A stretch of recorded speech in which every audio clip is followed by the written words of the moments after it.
Welcome to today's episode of Edge of the Earth Tales of Conservation. Today we're going to be talking about Blackwater diving. And before we even get into that, I just want to ask, what's going on with the shirt here? What are we doing? All right, well, in honor of our guests, I wanted to put something on that had, we've got an anglerfish, right? We've got all kinds of deep sea wildlife because we've got some incredible footage to see, and we've got an amazing marine wildlife photographer that we're going to be talking to. So you just felt the need to match the vibe today? Of course I did. To wear of course. the I mean, conversation? we've got to represent. Right, okay. I apparently didn't get the memo, but all right. Clearly you did not. Okay. So let's start off with maybe a definition of Blackwater diving, because I personally, I don't know about you guys, I have no idea what that means. So maybe, and make sure to dumb it down a little bit because let's... So I noticed as a biologist a decade or so back that there were groups of people that were going out and diving at night, but specifically targeting dive sites that are deep water dive sites. In other words, they're not shallow. You're not talking about 100 feet deep or 200 feet deep. We're talking going out offshore where you are hundreds to thousands of feet deep. But what are the companies that do this? What does this mean? Well, so there weren't companies. There were groups of people doing this. So they were going out on boats. They were getting out over these deep water trenches or cliffs, whatever the case is, depending on the site. And they were diving at night with this incredibly deep bottom beneath them. They were putting out a buoy that had lights and a line that went down that have lights at particular depth, and diving around that buoy and around that line to see what they could see. And the idea ties into something that happens in the natural world every day, and that's the largest migration of Earth happens really twice a day, every day. And at dusk, you have this deep sea community that will swim up from the depths towards the surface to feed in the energy-rich surface waters of our oceans. And then at dawn, when the sun comes up over the horizon and there's some light, that entire community moves back down into the depths. So they're trying to take advantage of that movement and get down to a depth where they see some of these deep sea things or deeper water things and photograph them and get these incredible video footage. So how did you come into contact with him? So I noticed on social media that there were some people that were posting some of these really exciting clips, particularly video clips. And I noticed that there were some leaders that were taking groups out doing this. And today's guest is one of those leaders. And with time, the skill set and the quality of these stills and these video clips just got better and better to the point where I get up in the morning and I go to these pages because I want to see what last night's dive produced. Oh, wow. Okay. Well, it sounds like we have a really cool guest coming on today. We do. But before we do that, just for personal reasons, I would like to know, do you have a story similar to this that we can maybe talk about? That ties into the ocean. I know a lot of people have trepidation when they think about going into the ocean, particularly at night. Right, night dives can be called thalassophobia. Oh, there you go. Wow, I'm proud of you. All right. Okay, hey, I know big words too. Come on. Well, I'm learning. You do know some big words. That's good. What I think freaks people out about the ocean, particularly at night, is going out into dark water. But I've had a few sort of scary experiences when I was roughly your age, which was a long time ago. A long time ago. We're talking prehistoric ages around here, okay? All right. I have been caught in rip currents a couple of times, and if you know what to do, you're okay, right? But even folks that know what to do, you can find yourself in a really awkward situation. You get caught in a rip current, and that's taking you away from the beach.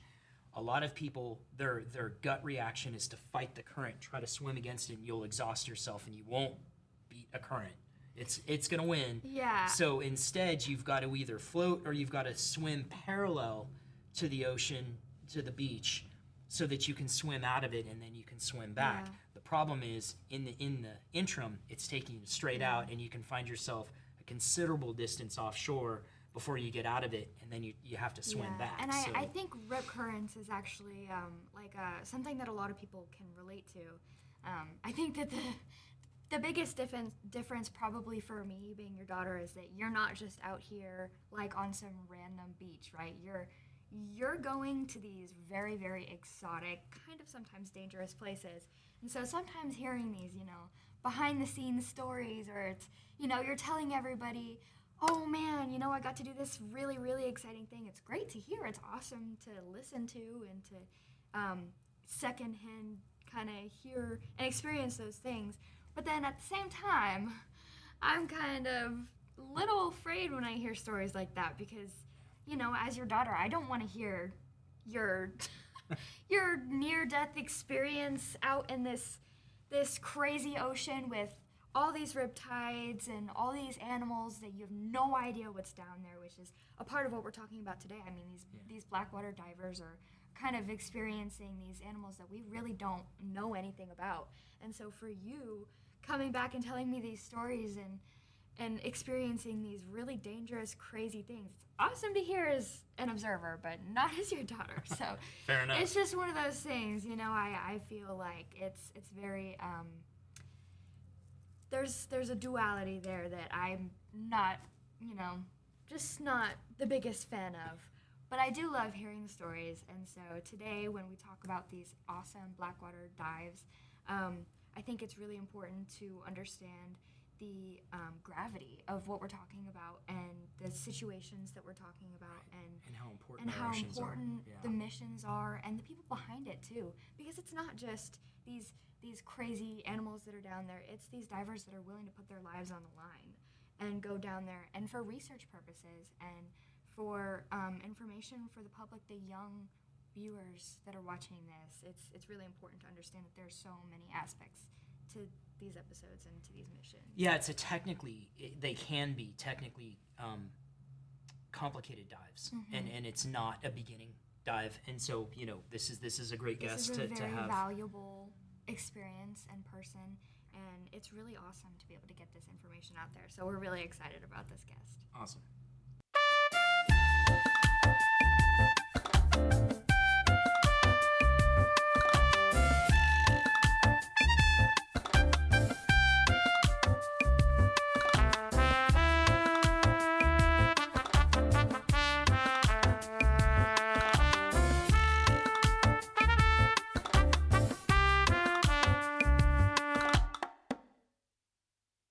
Welcome to the podcast. So go ahead and tell us a little bit about yourself. My name's Rob, and I run Blackwater Cozumel. Awesome. How did you get into it? Purely by accident, I think. One day I was taking a photo of a tiny little nudibranch, and I looked up, and I saw this really rubbish fish swimming along, this little tiny bubble, and it was just wiggling along, and I'd never seen it before, and I didn't know what it was, and I had completely the wrong camera set up, but somehow I managed to take a photo of this tiny little bubble, and then I edited it, and it looked like this tiny little minion, and it was the cutest little thing. I uploaded the photo onto Facebook like I do all my underwater stuff, and someone said, "Where did you see that?" And the discussion went online, and it went on and on and on, and then it was finally ID'd as being this tiny little deep sea anglerfish, and someone said, who's doing Blackwater in Cozumel? And I was like, well, no one. So that's kind of how it started. It was a lucky accident.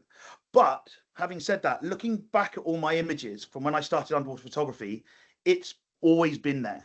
So whenever I'd finish night dives, I was always taking photos of the little stuff I'd see drifting past. So when I look at my archives, I realize that I've been shooting Blackwater for since starting, but it only really twigged, I don't know what, in 2020. That's when it really kind of like snapped in my head and went, oh crikey, it's there, it's just there. And one of the things that I want to add for the benefit of our listeners, you are one of my favorite people, and what you do is one of my favorite things, and the footage that you capture and the stills, you bring those to a place where a lot of young folks are by going where they are online in a place like Facebook.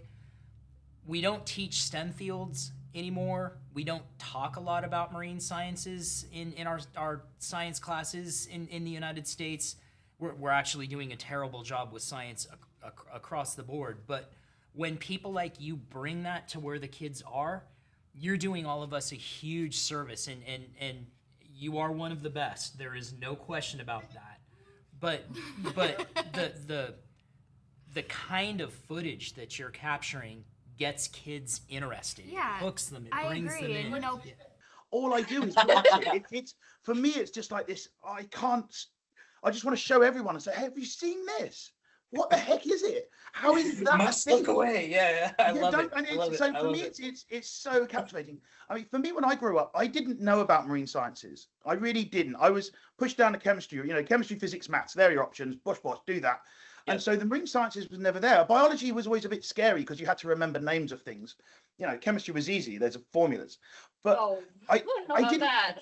Yeah, wow, it kind of was. So it never really. I didn't know about it. So I've literally discovered this organically, and I didn't know I had a passion for it until but it's combined all the different things I've done in my life, from the live event videoing and doing music videos and doing all this, and just it's come together at this point, and it's just wonderfully organic and just incredible, and love that also a so little bit much. sad, but also Yeah. amazing. You know, it's No, I love I just that. can't stop it. and I love that so much because I just feel like piggybacking off of what you said too. I mean, I didn't even know what Blackwater diving was because, like what you were saying, it's not something that is really even taught in schools. I mean, Yeah, like people nobody don't talk about right? it, Nobody yeah. talks about these amazing cycles in the ocean. I had no idea before this, which is why I think it is so cool that you guys are bringing this to the internet and getting young people involved because, and you know, I love that that's your story too because that's how it starts. This passion, you see something, you love it, you want to go experience it, and that is how we get the young folks involved. That's how we get my generation involved. We show them this thing online, we put it in front of their faces, and then once they can see it online and they can read into it, learn about it, they want to go experience it, and then they understand what it is to be there to experience it and to want to conserve these things. So I just think like your story in this is so inspiring, and I just think it's so cool how you got into this field. I mean, I'm nerding out over here, and I'm usually the one that's like, you know, what are we talking about? But I just think it's so cool, really. I knew nothing. I knew absolutely nothing about this environment. You know, the first time I saw a sea butterfly, I was like, what? What is that? You know, like, what? And then someone said, oh, that's a snail. And I was like, but where is its shell? What's going on? So for me, it was just, you know, gobsmacking. Yeah. I often get a little bit, bit saddened when I post up images, you know, videos of these that I think are amazing sea butterflies and all the pteropods and things like this, and things that I think are just phenomenal. You know, and how important they are within the ecosystem, how important and how critical they are for life on Earth. I often post videos of them, and you just see them morphing, and I just hope that people can understand that this is, you know, this is it. This is what's gonna. If we lose that, we've lost it all. If we need to preserve these things because they are the most important way of getting carbon out of the atmosphere to put it back into the sink. And so, you know, I get saddened that I post these really, what I would call really nerdy videos, and you know, these incredible close-ups of these living animals that are critical to life on Earth, and then I post up a silly video of just a fish, and everyone goes, "Woo, it's amazing!" But you know, it's. I wish people would get more interested in snails. I know it sounds weird, right? But you know, snails are. It's important. I agree. Yeah, I mean, the cool fish, the cusk eels, the you know, the ribbon fish, amazing. However, these beautiful little snails and the way they flap and they fly and they just I mean, I never knew anything about this because it's never taught, is it? Never ever. You go to a school, whoever talks about a sea snail? Plankton. Is that mentioned in schools? Is that in the curriculum at schools? Yeah, I don't think I ever had a class about. They might sea get more snails. about plankton from SpongeBob than they do. I was gonna from a say when science I class. hear the word plankton, I think about SpongeBob. Actually, I don't think about school at all. Yeah, right. So they talk about trees. Everyone talks about trees and conserving trees. Yeah. But it's the oceans we need to be preserving. That's the important bit. It's the majority of the planet after all. And it's what's, you know, regulating our environment. The trees do, the trees do stuff, right? Got that. However, the plankton, the algae, everything in, you know, I mean, with the green tropics, we're in a bad state, aren't we? So without these beautiful, you know, animals, I mean, when you go into these dead zones in the Gulf, do you see any pteropods floating around? There's nothing, right? It's just it depends on whether or not we're looking at an eddy area or an area that is relatively calm with regard to current. We definitely get zones where you can trawl and you can pull up very little. I mean, we have the odd dive where we go out and we just see nothing. You know, I've become a bit of a snob now when it comes to blackwater diving. If I'm not seeing certain species, I think nah. But sometimes I go out and it's like, wow, what's happened? It's like going to a festival at the end of going to the end of a festival, just seeing trash laying around.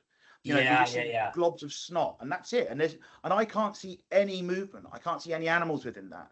And it's often worrying. It's just like, what's happened to that little section of water to be deprived of life? However, I now know that there's so much more in there that our eyes can't see, but it is living. We recently had a lady come on the dive who was really into microscopy, whatever it's called, where she takes out a sock and does this for a bit, and then she goes back and looks at that contents of the sock, and she sees all these wonderful pteropods that I couldn't see.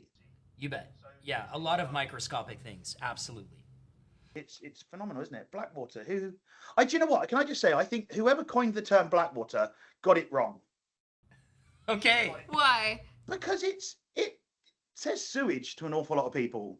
A number of people go, why are you diving in Blackwater? And I'm like, okay, right, yeah, fair point. It's not necessarily black. It's just pretty dark.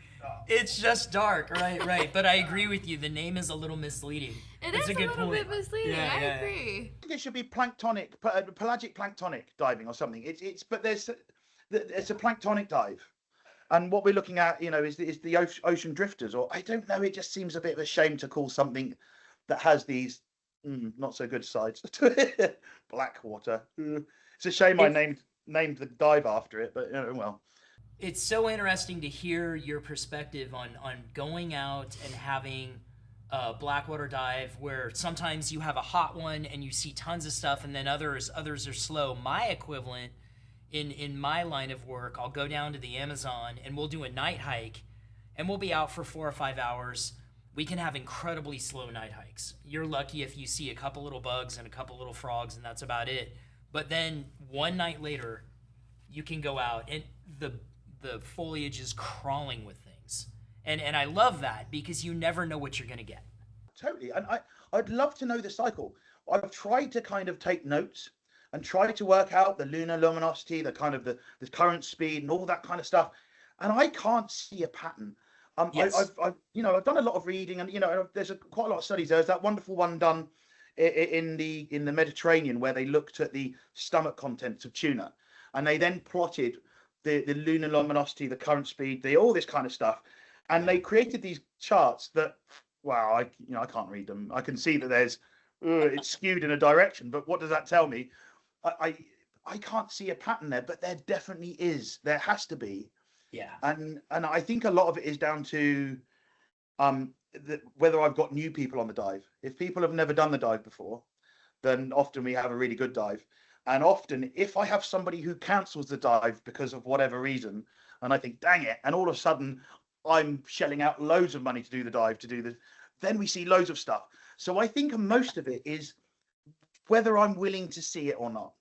Because if I go out there and there's something else on my mind, and I'm thinking about, I need to change the oil on my car, or I didn't pump up the tire on my bicycle, then I don't see a thing. I'm just thinking about other things. And yet when I go out there with the mind of, what am I going to see? Then the ocean comes alive for me. It's bizarre. It seems to be such a personal experience. So I That's have a cool. question for you then. What is like the craziest thing that you have ever seen on one of your dives? Well, I mean, yeah, we're doing pretty good here. We've seen an awful lot of crazy things. I think things like the gibberfish was amazing to see, because I'd never heard of a gibberfish until I found one, and then I searched and tried to find online, and then people ID'd it for me, and I did a bit of reading into what a gibberfish is and the fact it's got an extra organ in the head that no one really knows about. And so seeing a gibberfish was really quite incredible. It looks like, I think the best way to describe it is a big boogly-eyed, kind of looks like an owl, has a big chain of weird stuff hanging off the back of it. Okay. But when you're underwater and everything's completely pitch black, it looks like a piece of floating weed. And when a small bit of light goes on it, it almost resembles a piece of sargassum that's floating down. So it's really, Wow. really hard to see. The more diving I do, the more I realize these animals are desperately trying to break up their outline. They don't want to stand out at all. They want to be completely invisible out there. And the gibberfish does it by hanging face down, or sorry, face up, face down. I forget which way. And then it has its gibbers facing up, so it doesn't look like a fish at all from a distance. But yeah, that was pretty amazing to see. What else has been? I mean, the ribbon fish, they're just gobsmacking. In fact, one of the ones the other day, we found this scalloped ribbon fish that the body must have been about this big. The fins must have taken it to about here. And it actually made me cry. I felt it was just such a special thing to see this incredibly pretty animal. It is so reflective. You put any light on it and it's shining it back at you. And it just spinning round and wow, I mean, just an incredible thing to see. Like if somebody drew you a fish, if a child drew you that fish, you would say, no, that's not a fish. Could draw something that looks like a fish. It's just ridiculous. But to see it hanging there in the open, to see it resembling a siphonophore so clearly, Cool. the outline of this fish was completely broken up. Its ability to reflect all the ambient light around it meant that it was, for all intents and purposes, completely invisible until you shine a light on it, and then all of a sudden it glows like a star. And then it's a case of filming these animals in Blackwater is quite a thing, because you have to stay safe. You have to be aware of where the dive center is and everything like this. You have to be aware of your depth. You have to be aware of your gases. And then you have to watch out for your focus, watch out for your light reflection from your lights on the animal. Then you have to match its descent rate or its ascent rate while keeping your ears clear. And doing all this, it's like juggling. It's like having a 5-ball juggle going on at once. And when it all turns out, and then I come home and look at it on the TV and I go, what was that? That experience was just magical. And on the dive, when I spent about, I don't know what, 10, 15 minutes with this fish spinning round and round, and it made me tear up. I mean, it was such an experience. And I think that's really hard to explain to people how a fish can make you cry, but it did, because it was just, wow. But that is the kind of passion that we need to, give and inspire and have people experience for themselves. I mean, telling that story, I feel, is so important, because for people to hear how passionate you are about it, that makes them inspired to want to experience that passion. And so experiencing things like that is so, so important. And I think the way that you describe it is just beautiful. I mean, it makes me want to go out there and Blackwater dive. And don't ever apologize for having had those emotions. I can remember night hikes. My first few years working in the Amazon, we would go out and I would see something that I had only ever read about. And a few of these were incredibly rare amphibian species, particularly some cloud forest things in Central America and then the Andes in South America. And I mean, for me, it was like literally, there are tears. I get it. Yeah, I feel incredibly lucky to be able to do this so much. It's phenomenal. I mean, for the annoyance of what it's done to my ears, because we tend to do this a lot in the dive, and it's really it's on the edge of I should have a word with myself and calm down a bit, but at least I know I don't have a PFO at this point. The amount of bouncing I've been doing. But it's I mean, that fish, wow, that made me go pretty crazy. What else have I seen that's pretty good? Seeing big things like marlin, that's always quite a thing to see, because that's kind of scary. Because when you see an 8-foot marlin hunting at night, because you always got to think, these big fish that we see every now and again, the energy of that big fish during the night is incredibly different from the energy during the day. So, for example, a barracuda. If you see a barracuda on a reef, the energy is very different from an energy of a barracuda at night in the open ocean. So you can feel it. That the feeling of that animal is hunting is palpable. You can really, really feel it. And they really love flashlights. So if you point your torch at one, it will come directly to you. Oh, okay. Lesson there. I bet There's that a lesson was there. I bet that was fun to discover. Yeah. Gosh. Note to self: don't shine a light Yeah. at the passing shark. Good to know. It's not often we get big stuff. Sadly, we don't get big stuff here on Cozumel. We don't. You get the odd one, but you know the fishermen in the area have been very, very efficient. I mean, we know the Caribbean isn't exactly a very productive ocean, right? It's been been heavily fished for the last 600, 700 years, and so it's not a productive ocean, so we don't see that much. But when we do, it can often make your heart go woo, because you will see something really big, and big things move fast, and so yeah, that's kind of exciting. So that's an exciting thing to see, to see a marlin fishing at night, and because you're using a torch, you're obviously seeing at a relatively close range. That's quite an exciting thing. But so we've got ribbon fish. They're just gobsmacking. The gibber fish is incredible. Squid. Now, squid have this thing, when you see a squid, when you see a big one, you're like, whoa! Like we had a carcass of a whiptail squid. I think it was a whiptail squid. It was identified by Michael. I forget how to pronounce his surname. And anyway, we had this squid. So the tentacles were like this kind of round, and it was like floating in the ocean. From a distance, we saw it, and it looked like a bag. And we went over to it, and we saw this huge squid just floating in the ocean. Now, that was quite an exciting moment, for knowing that there are these big things out there. And then with a little bit of research, I realised that the Cayman Trench does have these really big squid in it, and they're often seen at the surface once they're dead. But we saw one just floating past the island. But then the little squid, wow! When you see the enopes, and these things that are completely see-through and just like dance around, and then I put techno music to it, and then it makes all the sense, because you suddenly realise, what does a squid think? What's going through the brain of a squid? And it's evil. Squid are without a shadow of a doubt evil. You see them, they'll eat anything. They will attack anything. They'll eat their own. They'll rip each other's heads off. They go for the brains of things. They are evil, evil things. So when you mix that with a bit of techno music, it makes total sense. But yeah, I mean, squid. When you see them, they've got these photophores which glow, and they've got the colours, and they glow, and they see through, and they communicate. And you see a diamond squid. When you take a photo of a diamond squid, and it reacts, and it does all this movement, and it's just, wow, addicted instantly. So what I'm hearing is that these Kraken scary horror movies are not very far off, right? Because squid are apparently evil. No. See, the thing is, you've got to remember, right?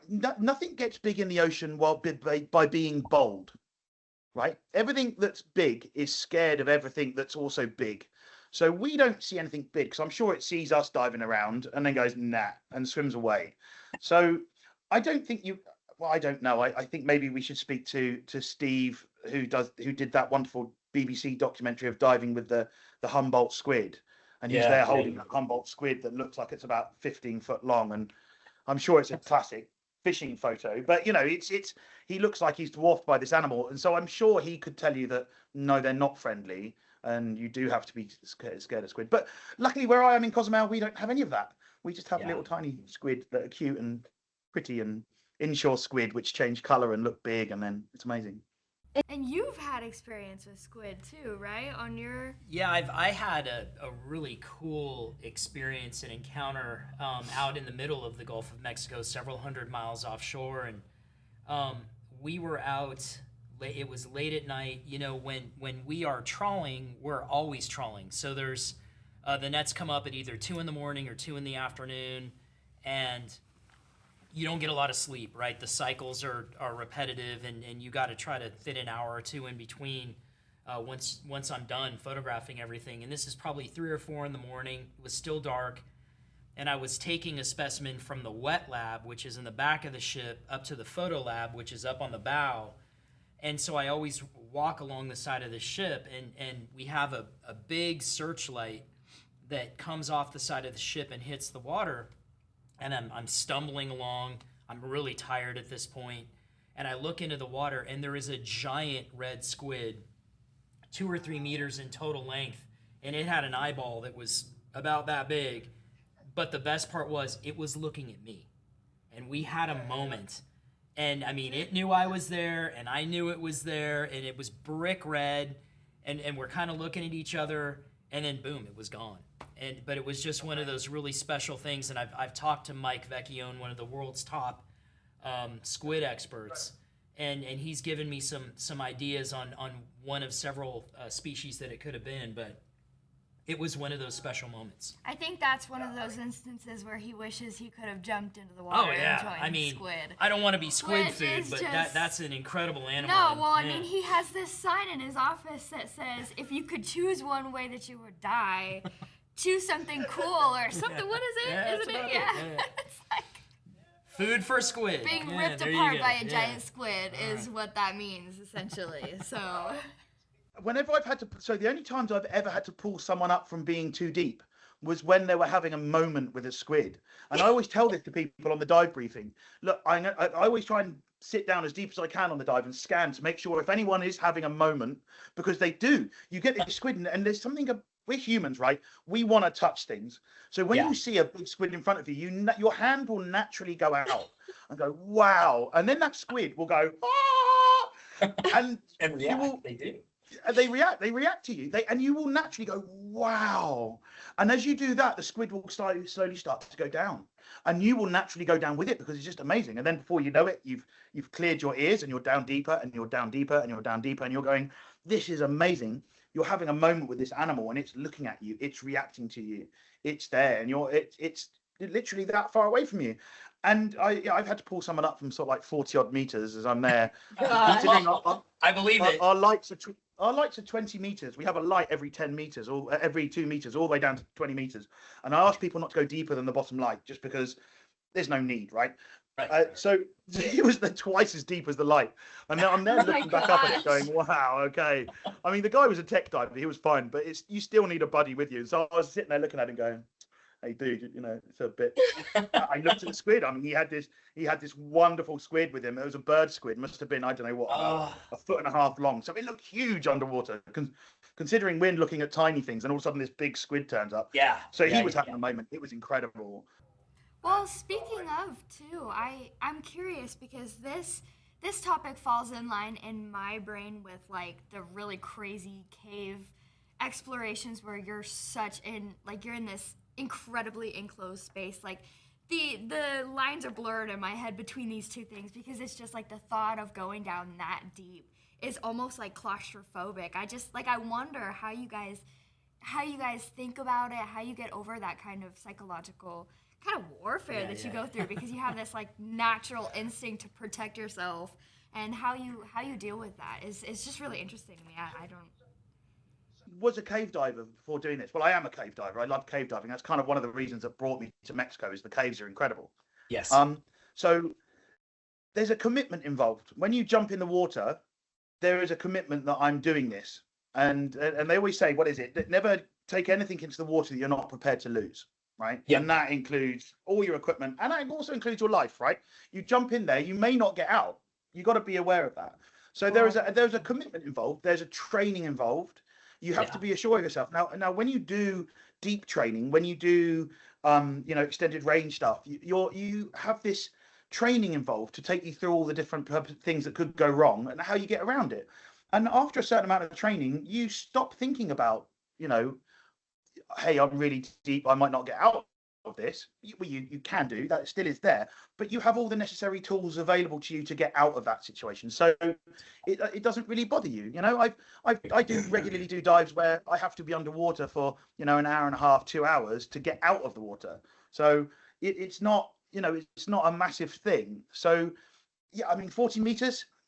When you live on Cozumel, 40 meters isn't really that deep. That's kind of like a fun little dive. If you're pushing the envelope to 75, okay, then you're being a bit silly. But 40 meters, that's right. You can pop down and come back up again. That's fine. But obviously do it with a full tank and with a buddy next to you. So if there's a problem, I can give you some air. But there's a commitment involved, obviously. But the thing I love about Blackwater is there's no roof. When I was doing cave diving, the whole roof situation started to frustrate me, and it was amazing seeing all this pretty wet rock. And every now and again, I might see a shrimp or I might see a remipede, and it would be, look, cave stuff. I mean, don't get me wrong, cave stuff's amazing. And here on Cozumel, we have the most amazing caves that have these incredibly isolated species, which are, phenomenal. And I love doing that. But hey, plankton, flipping it. Yeah. Wow. Yeah. Wow. Yeah, absolutely. Wow. I mean, there's still so much. Do you know one thing I haven't seen and I really, really want to see is a pancake batfish? I see these photos, and I've never seen a decent video of a pancake batfish. I've seen, I've never seen one actually in a full like macro way. I want to see the eyeballs. I want to see the hair on its chin. I can't wait to see your video once you get it, because I've been lucky enough to photograph a dozen or so over the years that were in various larval stages or juvenile stages. They're a good size where once you get your shot, I think you're gonna love it, and it's big enough where I think you'll get the detail that I want to see. But I'll be really excited to see your clips on that, because it's pancake batfish are outstanding. All batfish are outstanding. I've got a whole sheet of cards, and I go through all the species that we commonly see, and I try to make it as relatable as possible, because I pick all the species that we see on the reef, so people can instantly, okay, we're going to see that, and then I talk to them about things like the whalefish, and it's like, how do you describe a whalefish to someone who exactly? It's the most bizarre thing. How would you describe a whalefish? Boy, as adults, they've got these big bulbous heads. They've got sort of a general typical fish-esque body, but they've got these giant grooves in their head, and their first third-ish of their body tied into their lateral line system.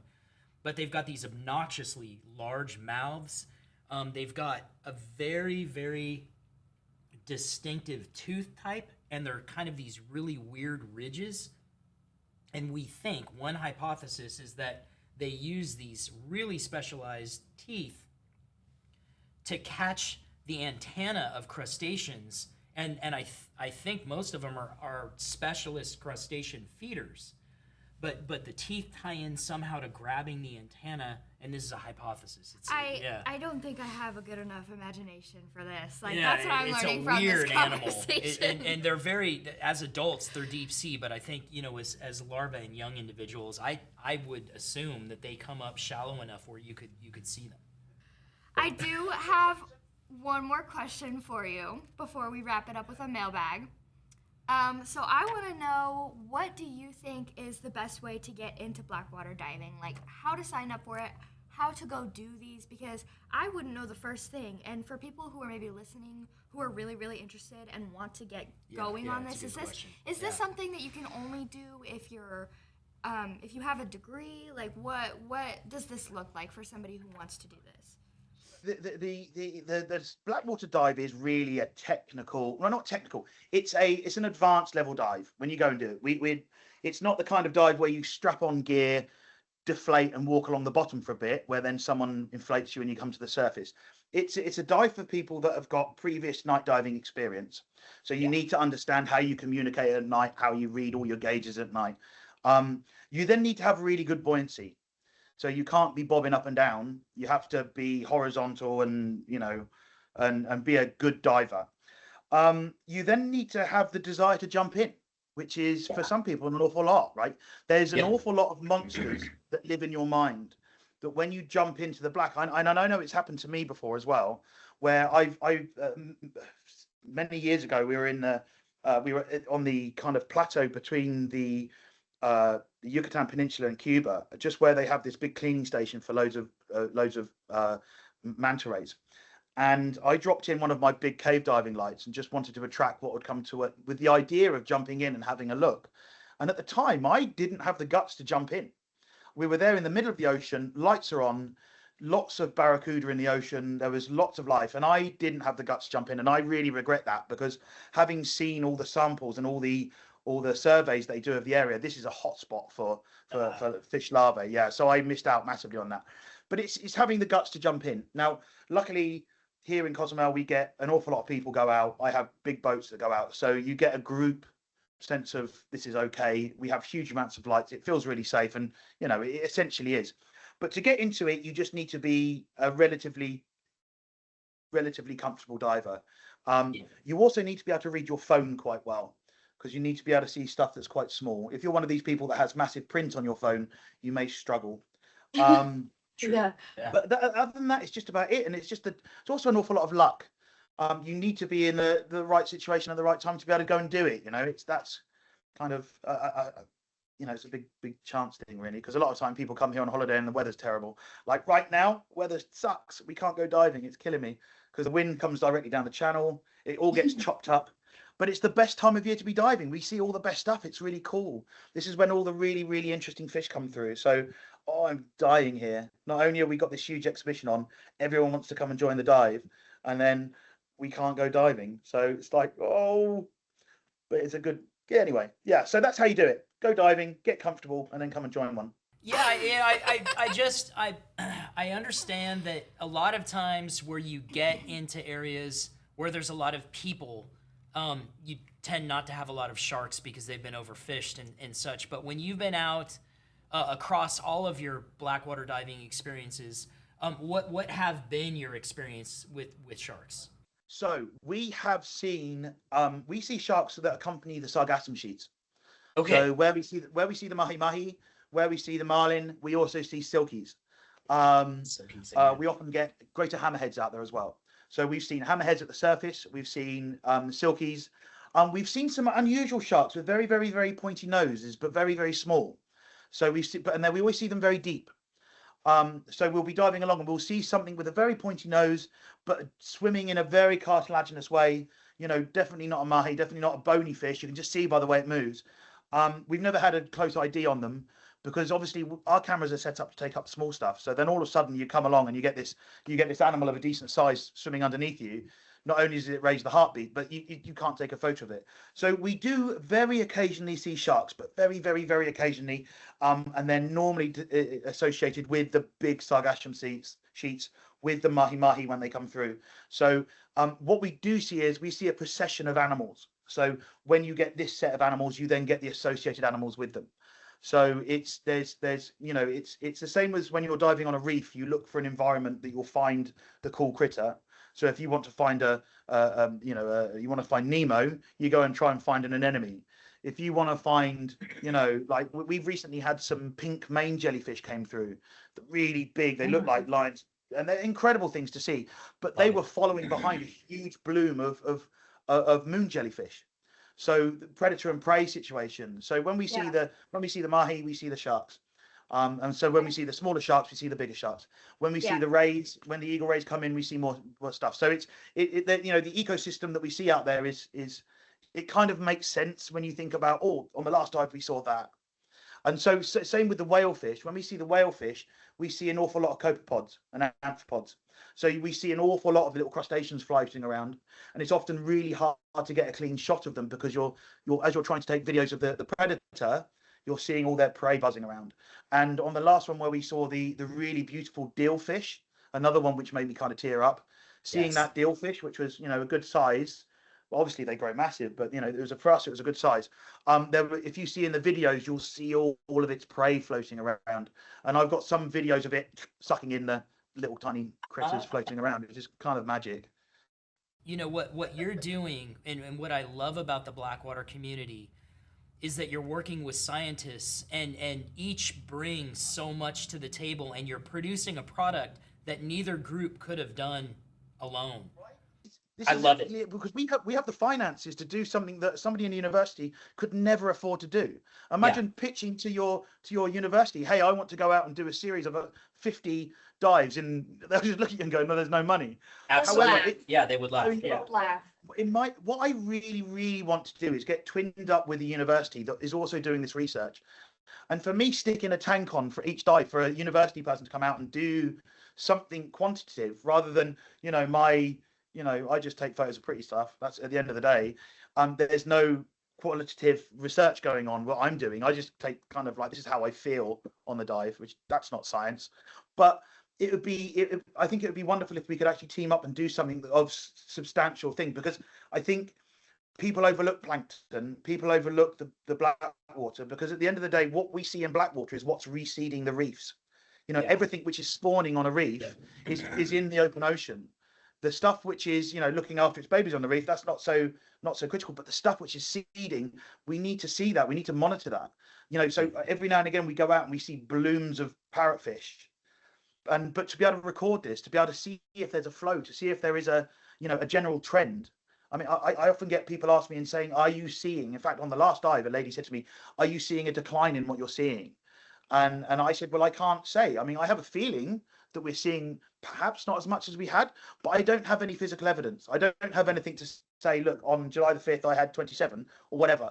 But without destructive testing like you do when you drag nets, I don't know how you can actually do research. Is it possible? I don't know. Yeah, it is, and I think it's an observation per unit time kind of thing. But because the conditions are so vastly different, even between two successive nights, it gets tough. It can be just sort of a time of year sort of thing. If you get so many dives in the first quarter, so many dives in the second quarter, and you're actually doing it per unit time, I think you can do valid comparisons, but it's difficult at best. Yeah. Limited by people on the island who want to join. There's a whole bunch of us on the island that want to do it, but that's still not enough to, these boats going out there are expensive. So we have to have tourists come in and join us in order for us to do the dives. So when I look at my records, I have all the records, I have all the photos logged. It's a case of, I look at June and think, how many dives did we do in June? And it's like, well, we can get false readings as a result of, we had a group here who just wanted to dive every night, and therefore we ended up with a lot of data. And the next month we didn't have anyone. And so, even though the weather was perfect for us to go out, and I just wish there was a way that we could finance actually doing something, because I think, how many people have the opportunity that we have here, having relatively deep water, incredibly close, having the infrastructure to support constant diving all year round. We can dive all year round. There's not a time of year where the water clouds up. We just can go. So I'd love to actually do something which could make a difference in science, rather than be some fluffy, pretty pictures that go along with it. To actually do something, to actually go, hey, look, we made a difference. I think that would be really nice. That's what I would love to do with a dive. One thing I'm amazed at is, with this, the more I do it, the more I realize it's one ocean. We see simultaneous mass migration of animals. So when people in Indonesia are seeing stuff, we see it too. People in Florida are seeing the same stuff we see. We see these simultaneous, events. And, our view of nations and countries is just completely incorrect. Viewing the globe via the ocean, you see it's just one expanse. And obviously temperature differentials and the separations of everything has created different species within that, but for all intents and purposes they're the same. If you look at these animals, and obviously you guys ID these critters as being, oh no, that's a different, but for a layman like myself, I go, well, it looks like a fish, it's a fish, it's that ribbon fish looks the same as that ribbon fish over there to me. And I guess they had a group group ancestor. There was that one fish which then split, which created anyway. But it's just like, I can't believe how little I knew before I started doing this. And and if we could create something that was a community, as you were saying, because it frightens me how quickly we're losing the guys that give all the IDs. And that frightens me. Over the last couple of years, there's been some people that I used to talk to that would instantly give me an ID, would give me book copy. That the guy was so tuned in to being able to ID things instantly. And is there anyone coming through like these people? And that kind of frightens me. To lose this knowledge is scary. Yeah, the problem is that science as a whole, the pendulum swang away from taxonomy.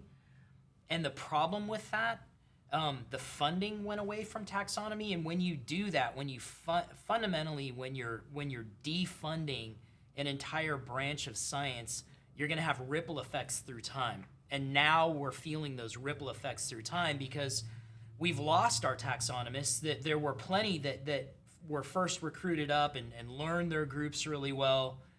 And as they aged, and as the funding pendulum swang the other way, they weren't able to train the next generation. And so, just like you said, we're left with these incredible individuals who know these things, but they don't have any students that they're giving that to, because there's no money to do that with. And then as they go, you lose the specialists in entire groups. And now we don't have anybody for so many groups, and the same pattern can be seen with neotropical amphibians, with subterranean aquatic invertebrates, over and over and over again, whoever was the world's leading expert on such and such is now gone, and they didn't train any other students. So science kind of pulled the rug out from itself, because you do need the fundamental basics of taxonomy to build on. That's that platform that you stand on. And of course, from a conservation perspective, you really need to be able to look and say, hey, this forest has this kind of biodiversity, or this ocean tract has this kind of species richness, and that comes from taxonomy. And it's a mistake to defund those things. It's an oversight, and it's an overemphasis on whatever the next fancy shiny thing was in science. And I'm not saying you don't fund the next fancy shiny thing. I'm saying you don't abandon the platform from which everybody is standing. What frightens me is you need to know what you have, so you understand what you could lose. And if it's just a fish to someone, that's no good. It's people are relying on horrible things like iNaturalist, and it scares me, because anyone can post anything up there and name it as anything, and then all of a sudden it becomes gospel, when in fact it had nothing. It wasn't. And it scares me. And I find myself IDing things, and I think to myself, heck, who the heck am I to be IDing this animal? And it's just and it frightens me, and I stop. I mean, I get really scared about labeling the stuff that I post.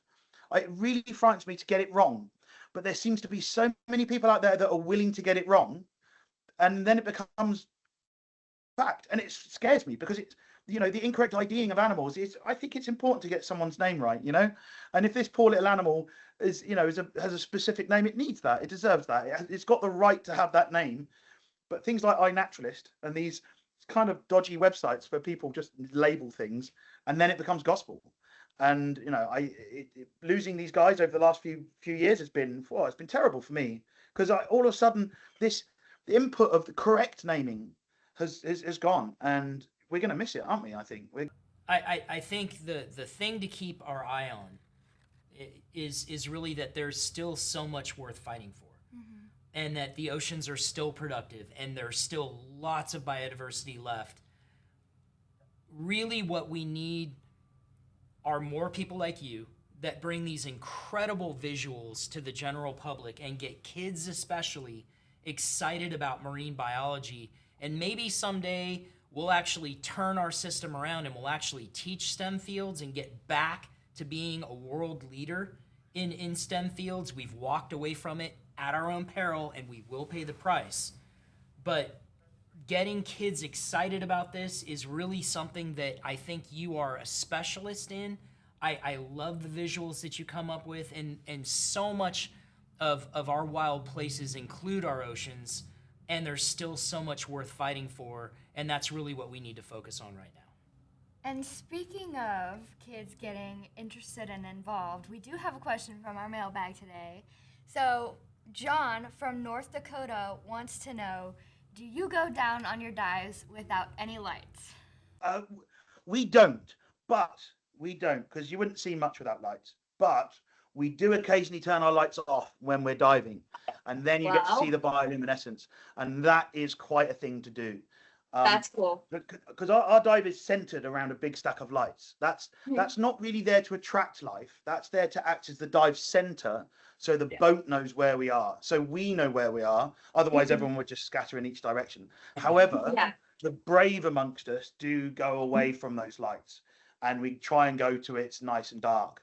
And then if you turn everything off, your eyes relax, and you suddenly start seeing everything, and then that's quite an experience. And to move around, you glow, and then you also see things that are moving out there, which then glow. And that can be a bit disconcerting. But then your mind plays tricks on you.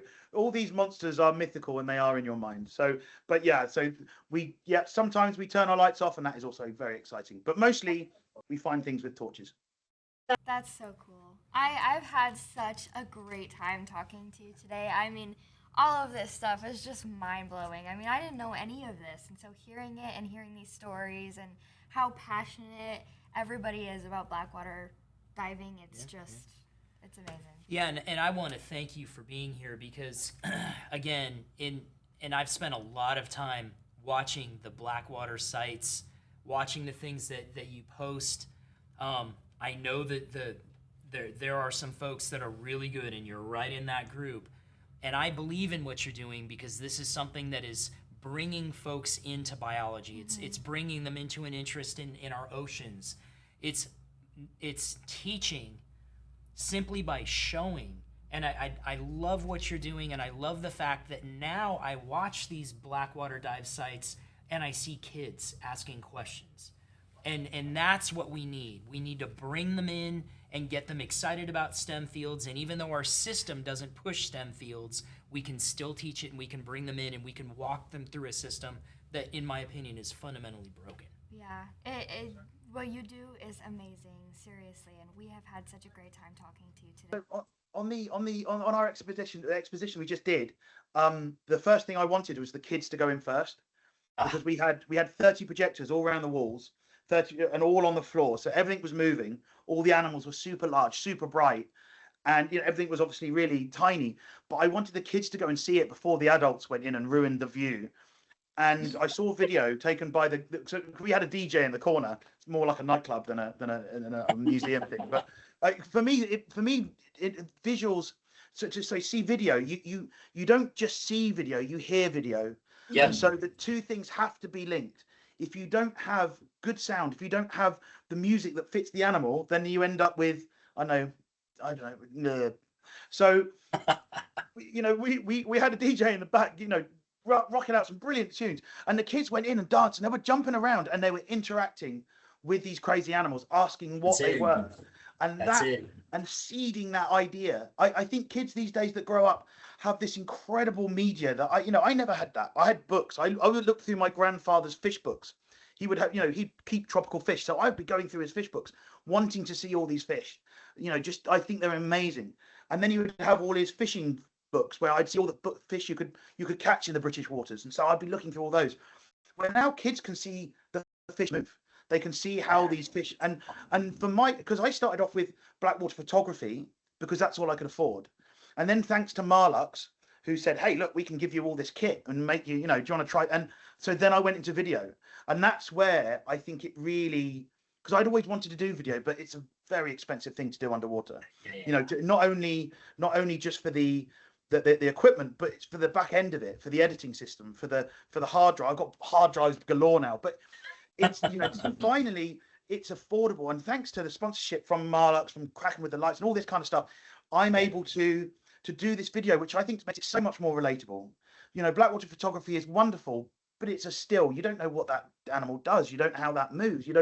But when all of a sudden you can see it move, and especially move to music and make it accessible. And then for me, it's when you put a diver behind that animal. So not only do you have the animal's motion, but you then can see, stuff like, where is it? I've got a photo around here like this. Wait, sorry, you can see this, and it's kind of like, and then all of a sudden, oh my God, that's it. Yeah. For me, this is what it's about. It's about the accessibility of the animals. It's about okay, I understand now that this is things small, because I can put a photo like this in front of you, and it makes no sense. It may be really interesting, but it's like, okay, there's a jack holding a jellyfish, and you think, wow, okay, look, zombie fish, amazing, but it doesn't relate. It doesn't relate like that, and you don't go, oh, okay, I really get it. And so for me, this is what it's about. And so the videos, I always try and link up with someone when I do videos and say, hey, look, you follow me, and if it hurts your eyes, I'm really sorry, but that's when you're going to be in shot. That's when it's going to look really cool. And it's getting this human aspect to it, because people don't appreciate what you're looking at until you suddenly realize that, wow, it's there, it's real, it's not fake, it's not AI, it's not friggin' AI. Everything I keep seeing people send me these videos. Oh, have you seen one of these? And I say, no, that's AI. It's a computer generated animation based on a series of prompts somebody has sat and typed in, and it makes a mockery out of everything that anyone who does wildlife photography does. And I believe it should have a big AI watermark on it. This is fake, just so people know. And so when we go out and do it for real, and this is difficult, it's not sitting in front of the computer going, this is hard, then, that to me helps people relate. And especially when I saw the kids running around interacting, they had this phronomer that was doing this wonderful cartwheel, and the kids were looking at it, oh, wow, that's amazing. you know, a couple of lads just stamping on it, trying to kill it. But, you know, it's still a reaction. It's still something that they're going to remember and they're going to see later on. They're going to, you know, it may stir that I want to do science. I want to look at animals, you know, and it's hopefully they do, you know. Absolutely. So where can people find you? At home, working on a computer. No, on the interwebs, either on Facebook, Robert Stansfield, Bob Tech, my Instagram, or Blackwater Cozumel is the easiest one to remember. Blackwater Cozumel. We got a web page. We got Facebook. We got Instagram. I don't do TikTok. I don't quite get that. I'm of the wrong generation for TikTok. All right. Well, on that note, Thank you. thank you for being here.